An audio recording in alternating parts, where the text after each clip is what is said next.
Yai rai di rai rai di di rai di rai. Yai rai da rai nai na nai nai nai nam. Di dan dai di dai di dai. He na na na, yai na na na, yai yai na na, yai na na na, yai na na na na na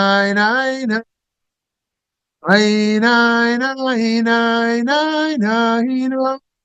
Shalom, shalom, wonderful friends. It's great to be with you today for session 28 of 50 transformative psychology studies and theories and Jewish perspectives on them. It's been a great journey. We're on to session 28 on meditation, the power of spirituality and meditation as it relates to our psychology topic. Let's start with a little poll question here. Okay, on meditation. Number one, I have a pretty strong regular meditation practice. Number two, I think meditation is important, but I have generally struggled to consistently do it. Option three, I really have no interest in meditation and don't see the point. Okay, where do you fall out here? Okay, whoa, totally split. 30% have a strong regular meditation practice. 30% think it's important but struggle to consistently do it. 40% have no interest and don't see the point. Okay, all right, good. So we have a lot to talk about.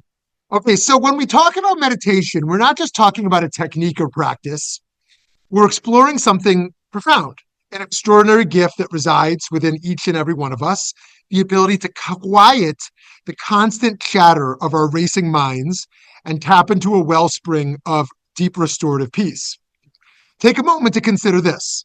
How often throughout the day do we find ourselves trapped in a thought tornado, that relentless cycle of planning for the future, worrying about what might happen, replaying past events in our minds, or getting completely swept up in the never-ending stream of mental chatter that pulls us in so many directions at once? For those of us that experience that, that can be exhausting. And it's also so common for so many that we barely notice how much of our limited physical energy it consumes. So when examining the profound effects of stress on the body, meditation emerges as an intervention for fostering healing and restoring balance. The nervous system, perpetually attuned to external stimuli, often becomes ensnared in a relentless cycle of hypervigilance. The persistent state of heightened arousal disrupts not only physical processes such as cardiovascular and digestive function, but also mental equilibrium. Meditation serves as a vital countermeasure, functioning as a recalibration mechanism that transitions the mind and body from chronic reactivity to a state of harmonious equilibrium. The transformative power of meditation lies in its impact on special neural regions that regulate the autonomous nervous system, the body's control center for involuntary functions like heart rate, blood pressure, and digestion. Through the deliberate practice of meditation, people effectively retrain their neural pathways to respond to stress with measured composure rather than an automatic flood of stress hormones like cortisol and adrenaline. This shift facilitates a cascade of physiological benefits: a steadier pulse, stabilized blood pressure, and enhanced digestive efficiency, to name just a few.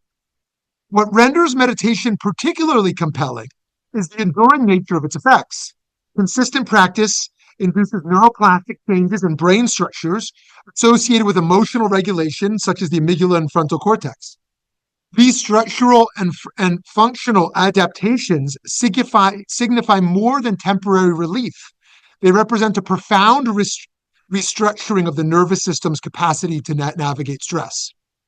As a result, practitioners frequently report a reduction in chronic pain, improved cardiovascular health, and heightened emotional resilience. The elegance of meditation lies not only in its transformative potential, but also in its simplicity and accessibility. Unlike pharmacological interventions, it requires no prescriptions, carries no risk of side effects, and demands no specialized equipment. By dedicating just a few minutes each day to focused breathing or mindful awareness, individuals can initiate a powerful shift in their physiological or psychological well-being. As research suggests, quote, "It's impossible for us to make our thoughts disappear. Often, the more we try to suppress them, the louder they become. Meditation thus emerges as a profoundly integrative practice, offering both immediate solace and long-term fortification against the relentless pressures of modern life. But here's the incredible thing, the part we so often forget in the chaos of modern life. Just as our spiritual traditions teach us that every person carries within them a divine spark, we also hold an innate capacity for profound inner stillness and clarity. Modern psychology sheds light on this as well, revealing how meditation impacts the brain and mind in transformative ways. Research shows that regular meditation can reduce activity in the default mode network, and the part of the brain responsible for mind wandering and self-referential thoughts, often the source of our mental chatter. Studies have also found that meditation strengthens neural pathways associated with focus, emotional regulation, and compassion, helping us cultivate greater resilience and a sense of well-being. In essence, meditation trains the brain to create space between stimulus and response, enabling us to react to life's challenges with greater calm and intentionality. Now, I'm certainly not claiming that people who don't meditate are evil, but I do suspect that some of the most evil people on the planet do not meditate. I just can't imagine Vladimir Putin, someone who has an hour-long meditation practice. This is not some far-off ideal or something reserved for the spiritually advanced. It's a truth about our nature, one that we can access with practice and intention. Through meditation, we're given the tools to step out of the whirlwind of thoughts and into a quieter, more centered state of being. Whether it's through focusing on the gentle rhythm of our breath or learning to observe our thoughts as they arise without getting caught in their currents, meditation provides a pathway to reconnect with the stillness. Now, think about your kids or grandkids who are part of the anxious generation hooked to social media. Imagine if every time they got off TikTok or something else, they had a 5-minute meditation practice. Well, good luck trying to persuade them, but that would be a pretty cool thing. The remarkable thing about meditation is its universality. It requires no special equipment, no particular beliefs, and no extraordinary circumstances. There's no theology necessarily behind it. All that's needed is the willingness to sit with ourselves and observe what arises. This practice reveals something profound about consciousness itself. Beneath the constant stream of mental activity lies a spacious awareness, ever present but often overlooked in our busy lives. When we learn to rest in this awareness, we begin to discover that peace isn't something we need to create or achieve. It's already there, waiting to be recognized. My dear friend Yitzhak David Lieberman of blessed memory, believed this was not just about inner peace. This was about tikkun olam. David Lieberman believed that if you want to repair the world, that actually begins with the meditation practice. This natural capacity for stillness and clarity isn't diminished by our thoughts or emotions.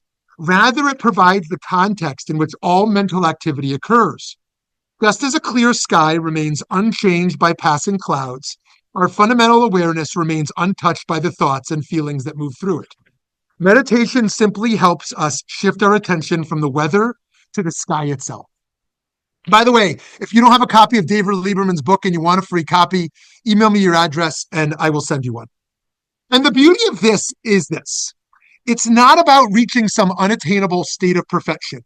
It's about creating a little more space in our inner world, space that allows us to notice what's beneath all the noise, to let something deeper and more meaningful emerge. It's about finding moments, however brief, where we can rest in that quiet clarity and remember that, even amid life's noise, we carry within us the potential for peace. And now, thanks to psychology, we know that this peace is not just spiritual, but also deeply psychological, physiological, rooted in the structures of our minds. By the way, someone in my family's in the hospital now, and this is a person without a meditation practice. And part of what is so hard for this person in the hospital is their inability to put their mind anywhere but the place that whatever nurse comes in the room is telling them to do or what's happening.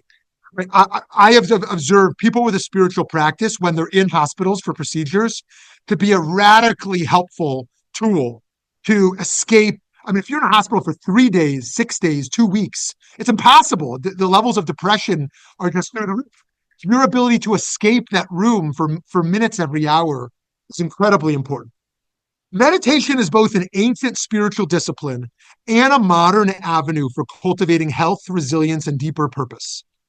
Throughout history, countless traditions, from the mystics of Kabbalah to the sages of Eastern wisdom, have embraced meditation as a transformative practice to align the mind, body, and soul with divine harmony. These traditions recognized meditation not just as a tool for personal growth, but as a way to deepen our connection to something far greater than ourselves, as a unity that transcends the distractions of daily life and points us towards holiness. Such benefits serve as a reminder of what our ancestors understood. The mind and body are deeply interconnected, and nurturing the spirit can have ripple effects on our health. Beyond its physical effects, meditation is a spiritual practice for taming the restlessness of the mind. It invites us to pause and step back from the whirlwind of modern distractions, creating a sacred space where clarity, compassion, and strength can emerge. In this way, meditation is not merely a self-care tool, it becomes an act of sanctifying time, offering us a chance to confront life's challenges with a deeper awareness and humility. It's a practice that elevates the mundane into the meaningful and transforms our inner world into fertile ground for spiritual and moral growth. Well, one of the things you can love about PBM is that we're not selling anything. We're not selling shoes. We're not selling pencils. We're not selling. Well, I mean, okay, we have some memberships. You can buy a membership. We're selling compassion. You can buy some compassion, but you all have it already, so you don't have to buy it. But I'm not selling meditation. So now let me critique meditation for a minute, lest you think I'm selling it, because I'm sure some of you are like, "All right, come on. I've tried. I'm not a meditation guy. Leave me alone." Okay, so there are some recent studies that say it's not all positive. And here I'm going to quote from a recent study. If you want the 6 links I have to scientific studies on the bad side of depression, I'm happy to send it to you. Here's what we got. In the past 8 years, there's been a surge of scientific research in this area. These studies show the adverse effects are not rare, the adverse effects from meditation. A 2022 study using a sample of 953 people in the US who meditated regularly showed that over 10% of participants experienced adverse effects, which had a significant negative impact on their everyday life and lasted for at least a month. According to a review of over 40 years of research that was published in 2020, the most common adverse effects are anxiety and depression. These are followed by psychotic or delusional symptoms, disassociation or depersonalization, and fear or terror. Research also found that adverse effects can happen to people without previous mental health problems. It's not just building on mental health challenges, it's creating new ones. To those who have only had a moderate exposure to meditation, and they could lead to long-lasting symptoms. So let me be clear. I do think there are major health and psychological benefits from all the studies I'm looking at to meditation and spiritual practice itself. However, there are some adverse effects for some people. So I just want to name that. Okay. Now the Hebrew term Yishuv Hadat beautifully captures this idea, referring to the calming and settling of the mind, Yishuv Hadat. In addition to these physical and mental health benefits we've discussed, meditation provides a deeply meaningful response to anxiety in general for most people. One form of anxiety arises when the mind becomes trapped in a cycle of wandering from one concern to another, a restless state of being that many of us know too well. Meditation invites us to take a step back and observe those thoughts as they emerge, without judgment, and then gently release them. This practice helps to break the cycle of rumination, creating space for presence and inner peace. A modern thinker who has deeply explored this idea, who might be well known to you, is Jon Kabat-Zinn, whose influential work of mindfulness and presence, such as the book Wherever You Go, There You Are, emphasizes the importance of being fully present in the moment. He writes, a good place to start is with yourself. See if you can give yourself gifts that may be true blessings, such as self-acceptance, or some time each day with no purpose, right? To do something that's not purpose-oriented. Practice feeling deserving enough to accept these gifts without obligation, to simply receive from yourself and from the universe. Kabat-Zinn's teachings align remarkably well with the traditional Jewish insights.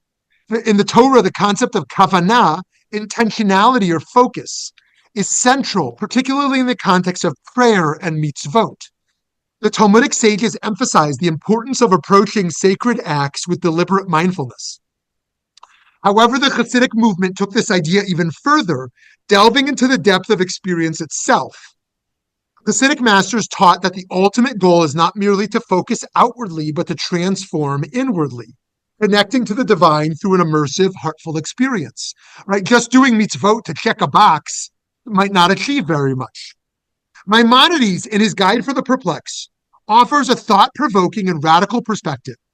Just as the Jewish people transitioned from the practice of animal sacrifice towards prayer as a form of spiritual service, so too there may come a progression towards a higher, wordless form of service, kind of transcendental meditation. That is to say, that just as the Beit HaMikdash was replaced by synagogues, that synagogues will be replaced by VBMs, right? Okay, I'm not proposing we shut down all the synagogues, but instead of having 50 synagogues in every small town and 1,000, including 500 Chabads in every large city, right? There's going to be a VBM on every corner where we learn and we think and we engage in spiritual practice. But the idea of going to pray for 3 hours on Saturday morning, like outdated, a model of the past, gone. This idea is deeply rooted in Jewish tradition. The rabbis of the Talmud refer to prayer or spiritual practice as avodat shebalev, service of the heart, emphasizing that true service extends beyond simply spoken words and into the innermost feelings and intentions of the soul. Judaism has long embraced practices that align closely with what we now recognize as modern meditation. These practices, deeply embedded in Jewish thought and spirituality, serve as a reminder that meditation is not the exclusive domain of Eastern traditions like Buddhism. In fact, Rabbi Aryeh Kaplan, a pioneering scholar and teacher, shed light on the often overlooked Jewish meditative traditions in his writings on the subject. Kaplan demonstrates that Judaism possesses its own rich heritage of contemplative techniques designed to foster mindfulness, spiritual connection, and inner tranquility. Kaplan wrote that if you're willing to devote your life to continued growth, there are virtually no limits to the levels you can reach. Kaplan's keen perspective serves as a counterpoint to the prevalent quick fix mentality characteristic of contemporary society.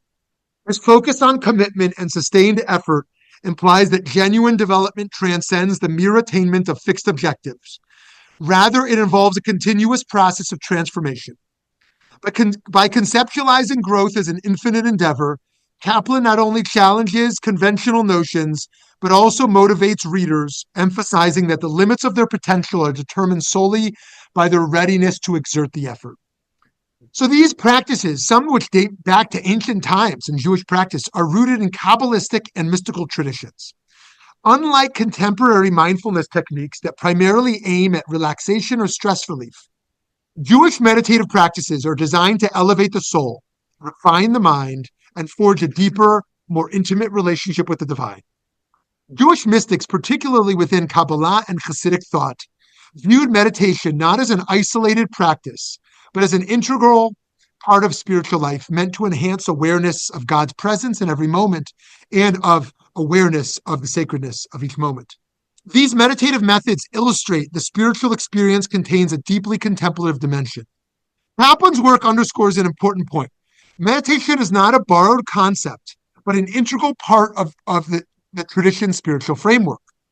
By rediscovering and re-embracing these practices, modern Jews can find meaningful ways to connect with their heritage while addressing contemporary needs for mindfulness, balance, and spiritual nourishment. So let me make this case further. Again, I'm not suggesting we close all the synagogues, but I think there's three things that can capture the modern Jew, especially the modern young Jew.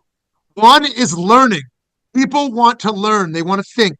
Two is service. People want to serve. They want to help people. They want to manifest their compassion in the world.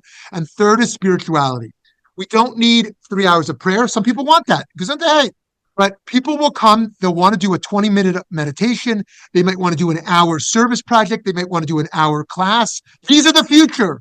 Push back on me if you disagree. Right? The past generation loved 5 hours with their friend in the back of the synagogue. They schmooze, they got some bagels, there's a Torah reading, nothing against it, right? There's people who always want that. Let's not kill the system. If 5% of American Jews want that, maybe 2% outside of Orthodoxy, right? So let's let them have it, right? But to dump all of our communal resources into sustaining dying synagogues, as opposed to meeting people where they're at. They want spiritual uplift, right? They want to be useful and for service. They want to learn. I think we should really think about those priorities and reclaim spirituality. Now, I don't just mean meditation. We're going to see how we're talking about spirituality beyond just meditation. So, as we mentioned earlier, one central technique used by Jewish mystics was deep kavanah during prayer or other activities, right? Just bringing kavanah in. Instead of reciting words mechanically, they engage in an intense mental focus, often visualizing sacred names of God, imbuing each act with profound spiritual energy. Another form of this practice is hitbodedut, the practice of solitary, spontaneous conversation with the divine. This practice, championed by Rabbi Nachman of Breslov, encourages individuals to speak openly and sincerely out to the cosmos, ideally alone in nature, where one can detach from worldly distractions and engage in raw, unfiltered self-exploration. I mean, I know some people, their phone dings every 3 seconds. Like everything is on it's on a ding mode. So there's dings all the time. It's like you cannot focus on anything for more than 3 seconds because there's a ding. I mean, it's Rabbi Nachman says, okay, if you need the ding, like you don't like vibrate, you want the ding. So there's got to be a time when you shut it off. If it's not 25 hours of Shabbat, then make it 10 minutes a day in the woods. Okay, here's Rabbi Nachman. To taste the hidden light of Torah, the secrets which will be revealed in time to come, you should seclude yourself as much as you can to pray and speak to God.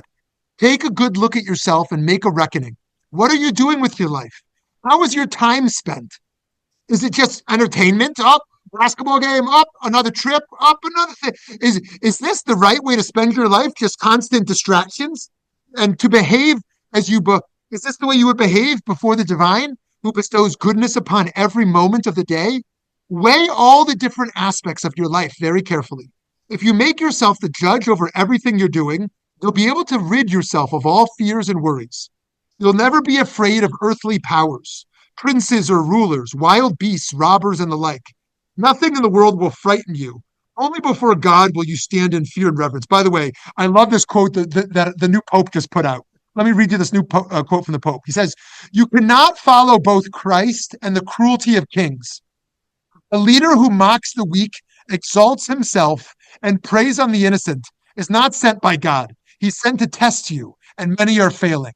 I love this. If you want that quote, I'll send this to you. Right? These leaders that mock the weak and exalt themselves, right? These are not, if you worship a God of justice and compassion, right? Those kings are a distraction. Don't let them have power over you and your mood. This is the way to elevate the fear that is within you, Rabbi Nachman says, to its true root, which is in dat, or understanding. You will attain perfect knowledge. All right, let me pause on Rabbi Nachman. I think you get the point. Rabbi Nachman saw hitbodedut as a path to inner clarity, emotional healing, and ultimately an inner connection with the divine. He taught that by pouring out one's heart and personal dialogue, a person could transcend feelings of despair and cultivate joy and faith, thereby transforming their inner world. This unrefined and candid expression bears notable similarities to Arthur Janov's primal scream therapy, an innovative psychological framework that rose to prominence in the 1970s. Janov's psychotherapy method emphasized reliving and expressing repressed pain through deep emotional release, often through long sessions of unrestrained screaming, crying, and other intense emotional outbursts. So if you ever come to my office and the door's closed and you hear loud screaming, you know what's going on. In his book, describing the theoretical framework of primal scream, Janov wrote that this method involves the dismantling of the causes of tension, defense systems, and neurosis. Thus, primal scream indicates that the healthiest people are those who are defense-free. Anything that builds a stronger defense system deepens the neurosis. He does so by encasing neurotic tension in layers of defense mechanisms that may enable the person to function better outwardly but cause them to be ravaged by inner tension. You know, people who are just bubbling up with anxiety and anger and rage, and something just sets them off so easily, says they need a place to go rage, whether it's to talk in the woods or scream out in the wilderness.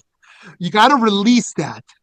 Xanav's approach posited that profound emotional distress, often rooted in early childhood experiences, becomes repressed with the unconscious, subsequently influencing an individual's anxieties, fears, and behavioral tendencies in later life. He contended that genuine healing necessitated more than mere intellectual understanding. It required the physical and emotional release of these suppressed feelings, frequently achieved through intense vocal expressions, such as crying, screaming, or even the reenactment of traumatic events within a secure and controlled setting. Only by allowing individuals to fully experience and release their buried emotions could a person be liberated from their profound trauma. So if I was the doctor of our commander-in-chief, nobody in particular, just, the commander-in-chief, I would tell him to do primal screaming for 23 hours a day. Go to a room in the White House. Let's do some primal screaming for 23 hours, distract us from social media a little bit. Janev's most famous patient was John Lennon of the Beatles. Any John Lennon fans here? He was the most famous who participated in the primal scream therapy in 1970 and briefly emerged as a prominent proponent of it. His experiences with Janev significantly shaped some of his musical output, culminating in the raw and intensely personal nature of his first solo record called John Lennon Plastic Ono Band, particularly on the track Mother. The album's opener, the song features raw, anguished vocals and emotionally intense lyrics, reflecting Lennon's deep-seated pain over his parents' abandonment of him as a child. The repeated guttural torment of Mama, don't go, Daddy, come home at the track's finale exemplifies the primal therapy technique where repressed trauma is released through uninhibited vocal expression that is wrenching yet cathartic. I mean, wow, what a role model to publicly, expose that level of vulnerability. Both Janev's therapeutic approach and Jewish meditative practices like Hitbodedut intersect on a fundamental principle.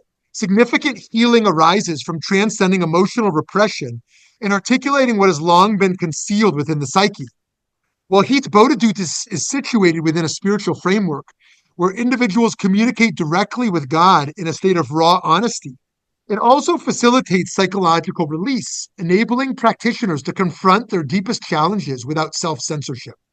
Whether through therapeutic engagement or spiritual practice, the act of vocalizing repressed emotions emerged as a potent avenue for self-discovery, transformation, and eventually the attainment of their inner peace. Now, this picture of a Haredi guy here, I've got lots of critiques of the Haredi world, whether it has to do with the relationship to the state of Israel and enlisting, whether it has to do with feminism or universalism, whatever it is, right? And to be sure, I think the bulk of that world, like all communities, often operates by rote, unthoughtful rote. But I do think that the deepest spiritual practices that can be found in the Jewish world are found within certain segments of the Haredi world, given their fervency and commitment.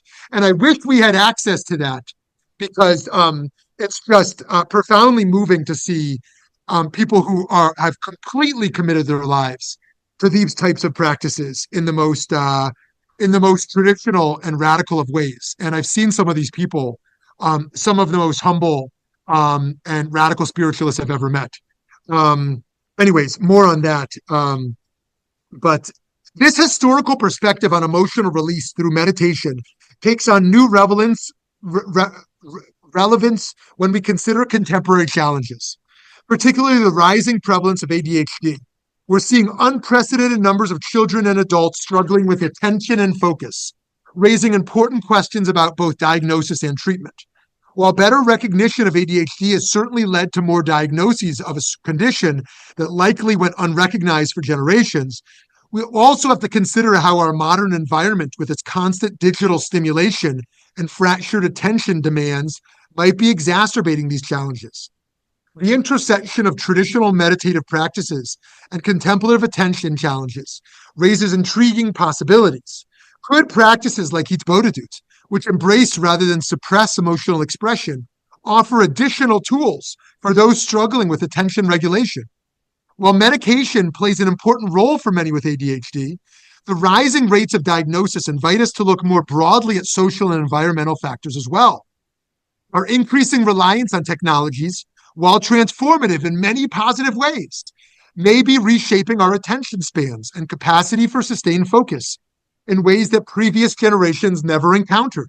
I know at my kids' school, there's a battle among parents. Those who feel we have to equip our kids with the best technologies so they can compete in the modern world, understanding how to use ChatGPT and be masters of technological research. And those who feel like, oh my gosh, why are they looking at screens all day?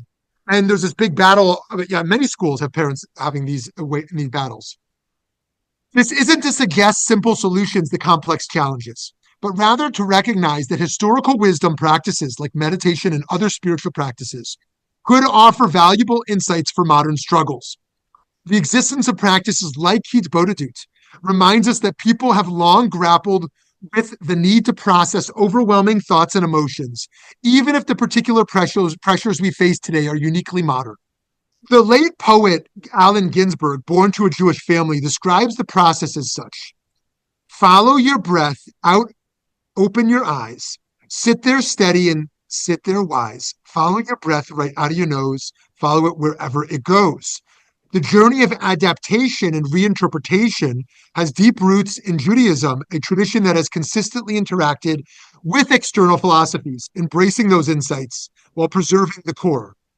From Maimonides' dialogue with Aristotelian thought to the historic incorporation of contemporary medical and ethical perspectives into Jewish values, Judaism has shown a remarkable capacity for evolution while remaining true to its core principle.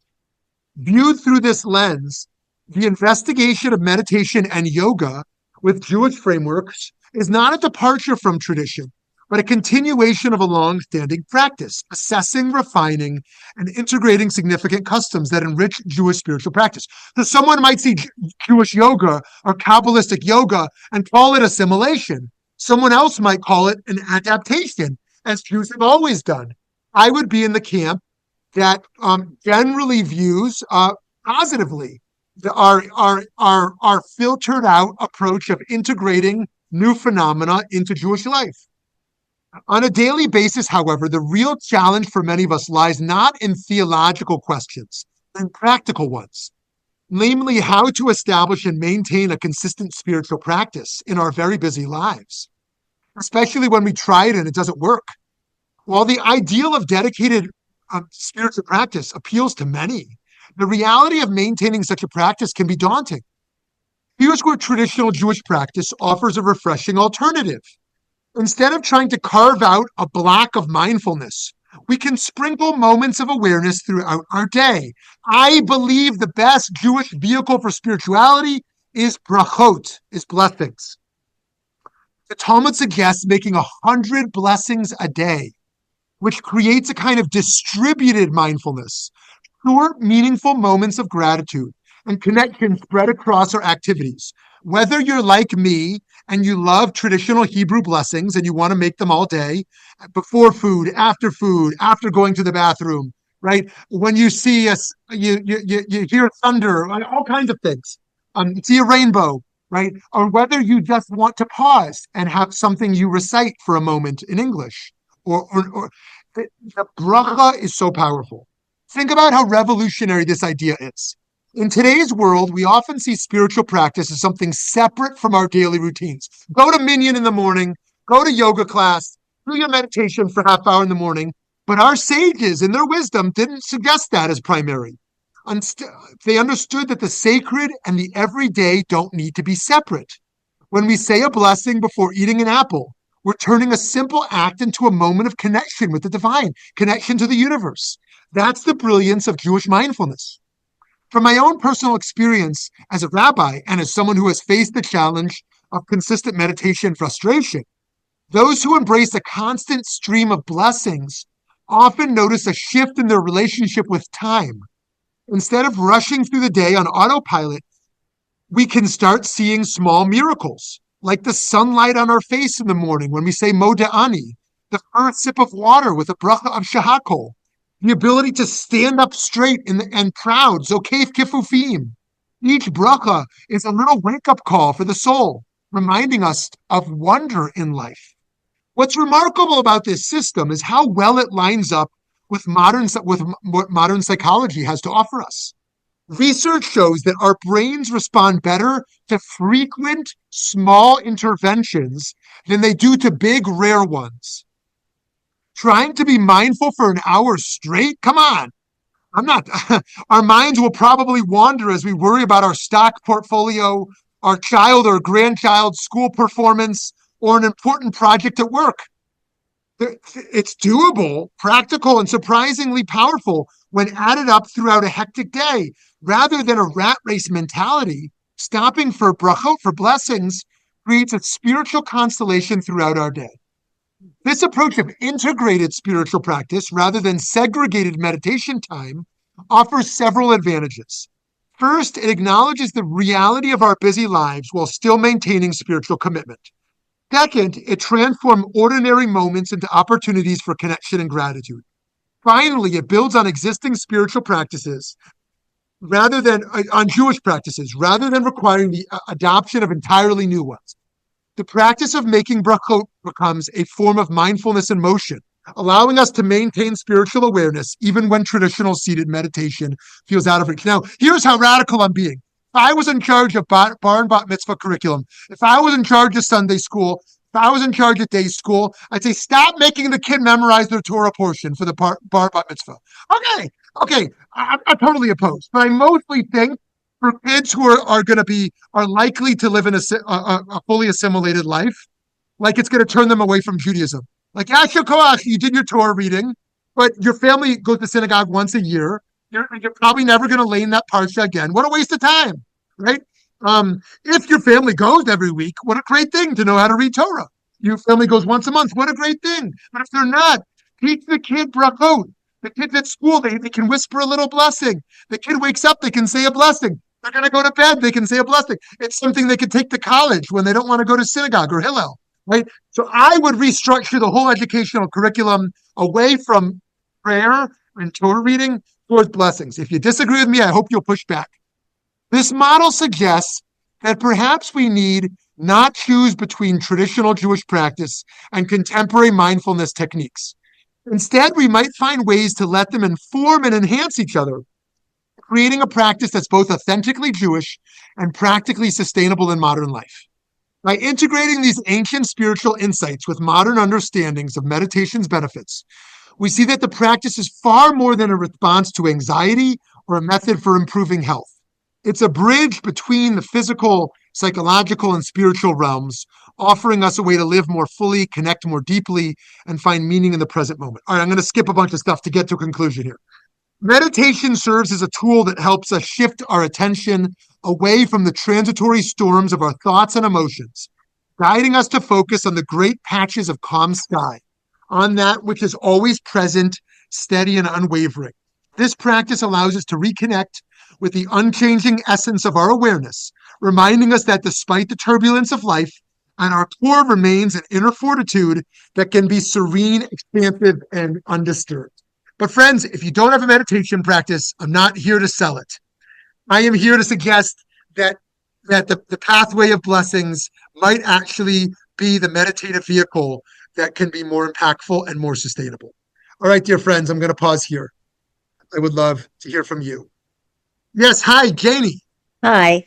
First of all, there was a picture that you had, a split brain picture, and one was just plain black and white, and the other looked like the ethics book that you just published cover. So I wondered what the connection was with that. It's a great book, by the way. I think I disagree with you on the whole notion of meditation, and Right. here's why. Right. When, I mean, 7 decades ago, when I was a teenager, I was told meditation is not what you think. Now, that's a profound statement. Meditation is not what you think. It is, you were talking about meditation undertaken with a purpose, gratitude, some kind of purpose. To me, that is not meditation. It is thoughtful thinking. It's focused thinking, but it's not meditation. A goal or an intention, and you use the Hebrew word for that, is a distraction to true soulful meditation. And I think you got to it with the last quotes. So it's not meditation to me, is not gratitude, it's not purpose. It's what you in one part of your discussion described as space. Sometimes it's called nirvana. In the end, you called it the calmness of the soul. And a calmness does not have intent or purpose or direction. So I I I don't I see that as a counter I don't know, it's as a controversy. And excuse me, at the end, I love what you said, that Judaism is evolution, yet no forsaking the foundational principles. And I think that's a beautiful description of what Judaism is, that it encompasses evolution, but those foundational principles are never changed. They're enduring. So Thank those are my you. thoughts. Dini, thank you for all those points. I'll respond just briefly to your last point. I think that is so fundamental to what we're doing here at VBM. That sense of like holding on to this core good essence of what Judaism has to offer the world while continuing to evolve and progress and reapply it in new and interesting ways to societal problems, to communal issues, for ourselves and our thriving and flourishing. So thank you for that. And to your point about a more expansive approach to meditation, I appreciate that so much. To Yishuv Hadat, the settling of the mind, and Menucha to Nefesh, the settling of the soul, I appreciate very much what you had to say. As to the rainbow covered brain exploding, which some people didn't love and some appreciated, so thank you for that. That a little bit of that idea there is that each of us has so much beauty within us, just an exploding creativity and sparks of light within us. And if we can just get rid of the clutter and get rid of those blocks and release that, that's what we're trying to do in our leadership development programs here. We meet these young people who think they're nothing. There's an article that came out just a few days ago. If you didn't see it, the most rejected generation. People used to apply to 1 or 2 colleges. Then they applied to 3 to 5. Then they applied to 8 to 10. Now they apply to 40 colleges because they're used to getting rejected from everything. You get rejected from clubs, from the sports teams, from all the colleges. Many of them are accepting less than 10% of applicants. I mean, so the levels of rejection are so high that people have such a low self-worth. And then dating apps, all these dating apps, constant rejections, and so this artwork of the rainbow brain is like there's so much goodness within us if we can unleash that in ourselves and in each other. Thank you, Janie. Sarah, hi, Sarah. Good afternoon, where I am. There were so many things to respond to. First, for me, I would not be teaching blessings or Torah necessarily in religious school. I'd go back to Musar and have children connecting to human values, because I have a sense that if they can begin to connect to those values, they can begin to connect to one another in a different way than our society at the moment is teaching people. I'm with Janie in the notions about meditation. I'm in your camp, Janie. I'm grateful that, 25 years ago, I decided to learn to meditate finally, and discovered that it probably took, I just calculated in my head, at least 1,000 hours of real meditation and actual hours of meditation for me to get to a place where I finally got that spaciousness and calm. And now, without regularly practicing, all I have to do is take a couple breaths and I can go there. And I have found that so valuable in now bringing my Vipassana meditation, which was totally non-sectarian, to my Judaism and how much more spaciousness I have. I do both IJS and AJS, and I hate them actually. I feel much better about AJS because I get a lot more of the Hasidic traditions and understanding in that space. But at IJS, people keep talking, and they're talking incessantly while I'm meditating, and it's like, I don't have spaciousness in this space. What are you doing to me? And when you were talking about the hospital patients, I absolutely agree with you. And what I used to do with patients in the hospital, when I would go to visit, I would do what I'm discovering with a lot of what is being sold as meditation. I would do medical hypnosis with them. And what I hear in a lot of the guided meditation, it all sounds like hypnosis to me. And, like, oh, focus on this. You're now in this space. To me, that's nonsense. And that's not that spacious place that I can go to in meditation that really allows me to make that connection to the divine through my experience.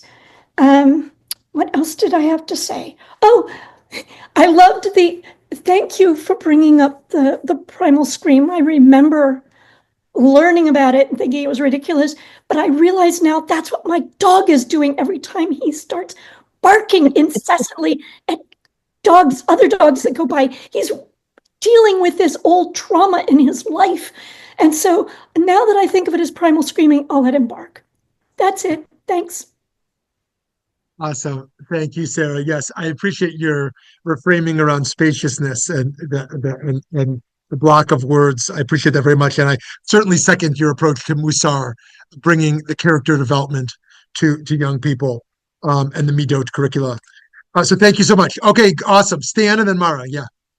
I think I don't meditate.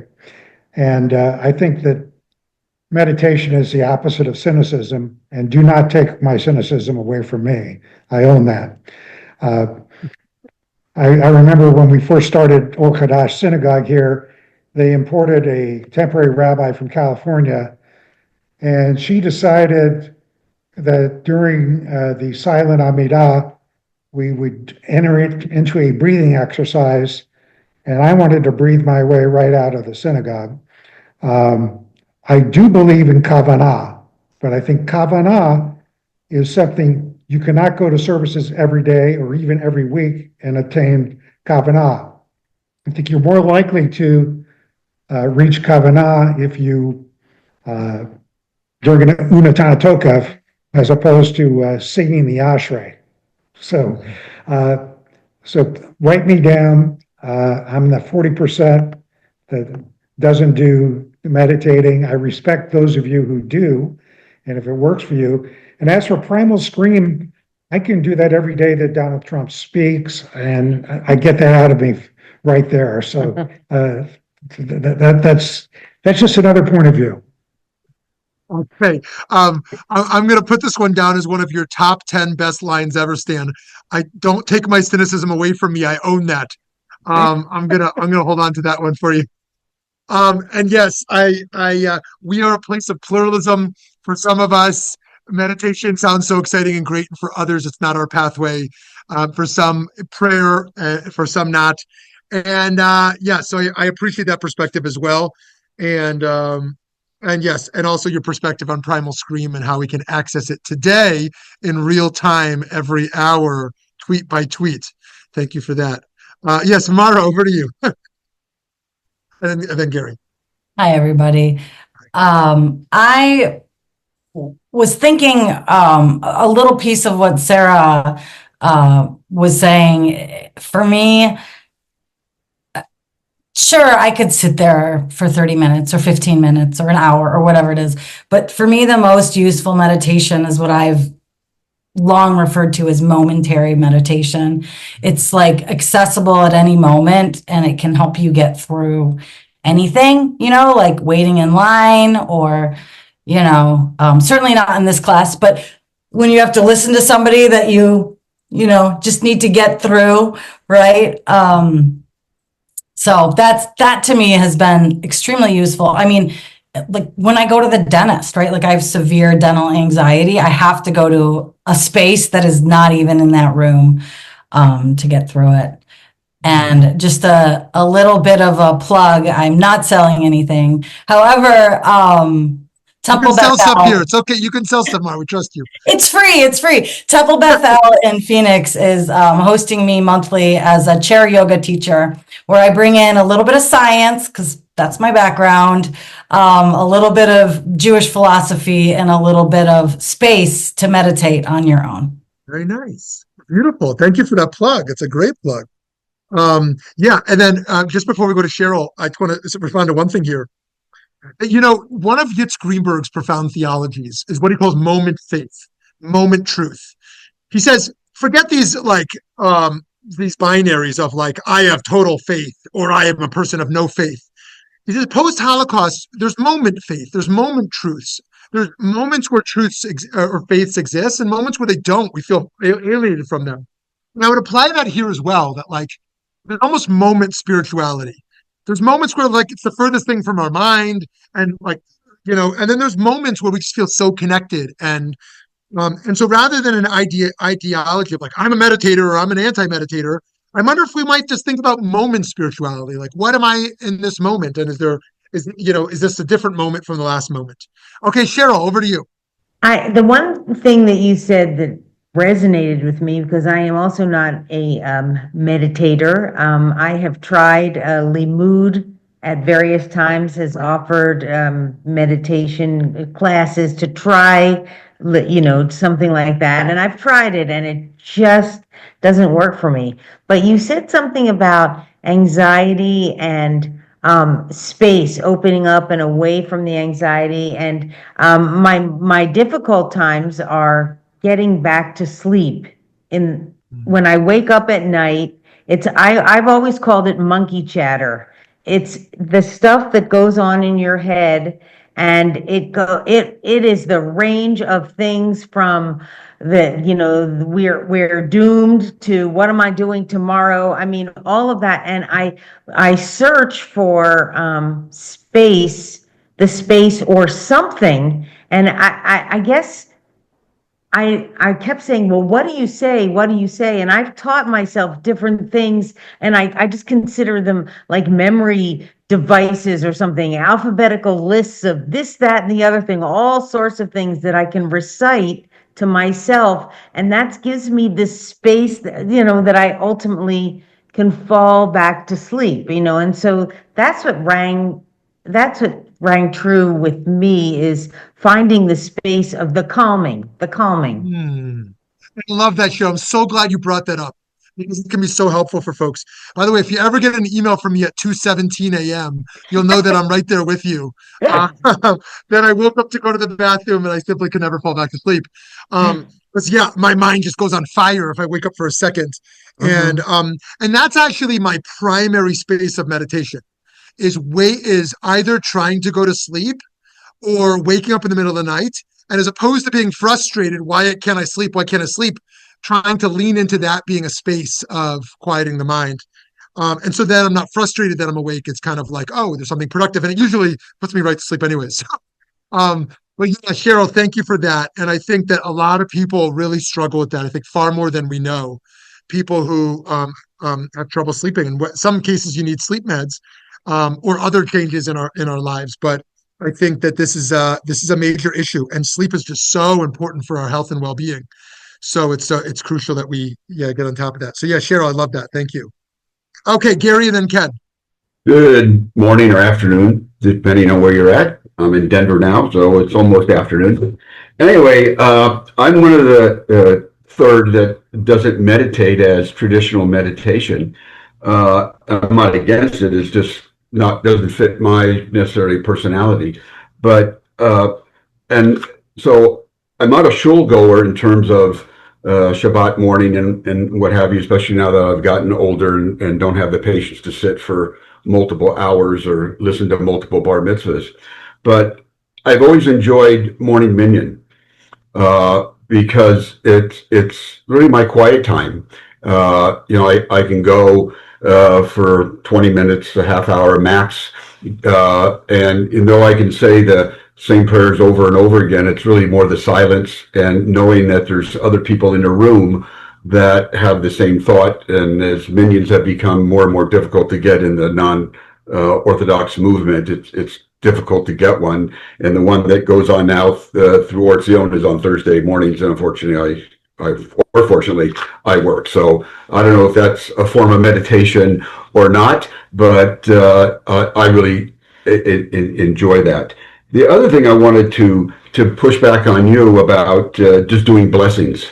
So what's a blessing? I mean, if you don't have some root or connectiveness, then it's just a blessing. And my issue with some of progressive Judaism is that we don't support anything.